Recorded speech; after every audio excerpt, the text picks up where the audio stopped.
के मेरे सामने अल्लाह होवे ना मैं ਉਹਨੂੰ ਵੀ ਪੁੱਛਾਂ ਕਿ ਯਾਰ ਮੇਰਾ ਕਸੂਰ ਤੇ ਦੱਸ। ਮੇਰੇ ਬੱਚੇ ਥੱਲੇ ਕੱਪੜੇ ਨੂੰ ਤਰਸ ਰਹੇ ਨੇ।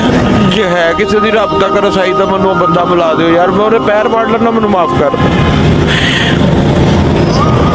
ਕਾਦੀ ਸਜ਼ਾ ਹੈ ਮੈਨੂੰ? ਮੇਰੇ ਨਿੱਕੇ ਨਿੱਕੇ ਬੱਚੇ ਨੇ ਯਾਰ, ਮੇਰੇ ਤੇ ਤਰਸ ਖਾ, ਮੇਰੇ ਤੇ ਤਰਸ ਖਾ ਯਾਰ,